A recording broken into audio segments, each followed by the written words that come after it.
तो जैसे जैसे 22 जनवरी करीब आ रही है, राम का नाम चारों दिशाओं में गूंज रहा है। प्राण प्रतिष्ठा की तैयारियों को लेकर भक्त काफी उत्साह में हैं। शहर शहर राम की धुन नजर आ रही है। आपके सामने ये 6 तस्वीरें हैं और ये तस्वीरें बता रही हैं कि राम का नाम कैसे उल्लास की वजह से बना हुआ है। तो देखिए, ये 3 तस्वीरें जो हैं आपके सामने, माता सीता के मायके से प्राण प्रतिष्ठा कार्यक्रम के लिए जो है लोग पहुंच रहे हैं और राम की नगरी अयोध्या में जहां प्राण प्रतिष्ठा की भव्य तैयारी की जा रही है, तो वहीं मां जानकी के मायके में भी उत्साह का माहौल है।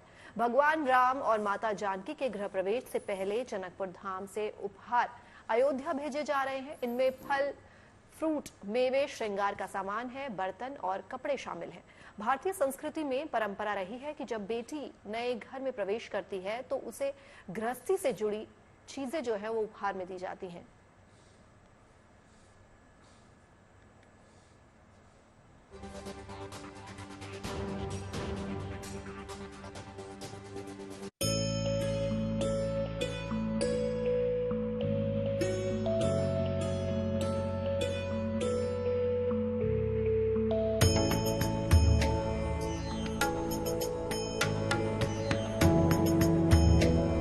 जनकपुर से आ रही उपहार, प्रभु राम की ससुराल से आ रही सौगात।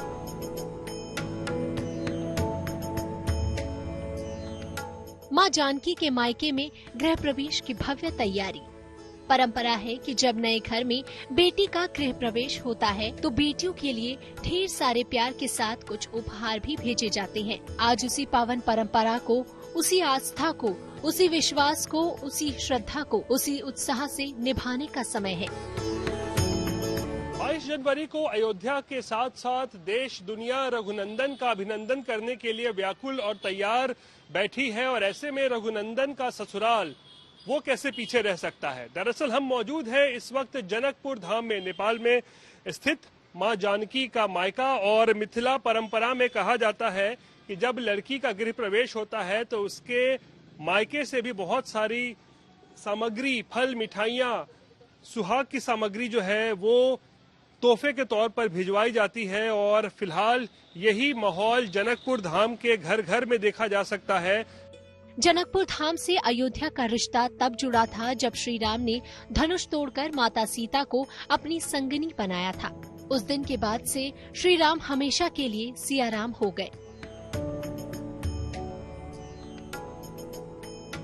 त्रेता युग का वो पावन बंधन अमर हो गया। आज मौका है बंधन की उस डोर को निभाने का। मिथिला में प्रचलन है कि जब घरवास होता है, किसी का गृह प्रवेश होता है, तब मायके से श्रृंगार सामग्री, फल एगरो बेगरो वहाँ पर भेजने का चलन है। हम लोग को तो बहुत खुशी मिल रहा है क्योंकि हम लोग जनकपुर से जा रहे हैं अयोध्या। इन टोकरियों में भगवान राम से जुड़े उपहार मौजूद है। इसमें फल, मेवा, मिठाई, श्रृंगार का सामान, बर्तन और कपड़े जैसी चीजें शामिल है, जिन्हें इन भार यानी टोकरियों में रखकर अयोध्या भेजा जा रहा है। जो महिला के लिए, एक सुहागन के लिए जो सामग्रियाँ होती है, वो सारे सामग्रियाँ, चूड़ी, सिंदूर, कम्मा, ये सब होता है, तो उसको भी भेजा जाने की तैयारी किया जा रहा है। उसके साथ मिठाई और खाने का खाद्य सामग्री, मिष्टान सब भेजने की तैयारी की जा रही है। जानकी मंदिर की पहल पर जनकपुर धाम के लोग बढ़ चढ़कर इस भार यात्रा में अपना सहयोग दे रहे हैं।